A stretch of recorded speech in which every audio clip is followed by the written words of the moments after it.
በቀጣይ የበጋ ወቅት ትንበያ የደቡብና የደቡብ ምስራቅ ኢትዮጵያ አካባቢዎች መደበኛና ከመደበኛ በታች የዝናብ ስርጭት እንደሚኖራቸው የኢትዮጵያ ሜትሮሎጂ ኢንስቲትዩት አስታወቀ።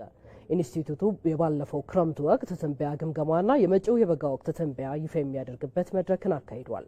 በበጋ ወቅት ትንበያ የቦረና፣ የጉጂ፣ የሲዳማና የደቡባዊ ኢትዮጵያ አካባቢዎች ከመደበኛ ጋር የተቀራረበ ዝናብ እንደሚያገኙ የተተነበየ ሲሆን የደቡባዊ ሶማሌ ክልል አካባቢዎች ከመደበኛ በታች የዝናብ ሽፋን እንደሚኖራቸው የኢንስቲትዩቱ ዋና ዳይሬክተር ፈጠነ ተሾመ ተናግረዋል።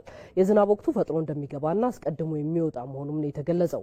የደቡብ ምዕራብና የምዕራብ ኢትዮጵያ አካባቢዎች የዝናብ ስርጭቱ መደበኛና ከመደበኛ በላይ ሆኖ እንደሚቀጥልም ትንበያው አሳይቷል። በዚህ የበጋ ወቅት በአብዛኛው የሰሜን ምስራቅ፣ የምስራቅና ማዕከላዊ ኢትዮጵያ አካባቢዎች ከጥቅምት እስከ ህዳር ድረስ ወቅቱን ያልጠበቀ ዝናብ ሊያጋጥም የሚችል በመሆኑ በሰብል ስብሰባ ወቅት ጥንቃቄ ማድረግ እንደሚገባም ዋና ዳይሬክተሩ አሳስበዋል።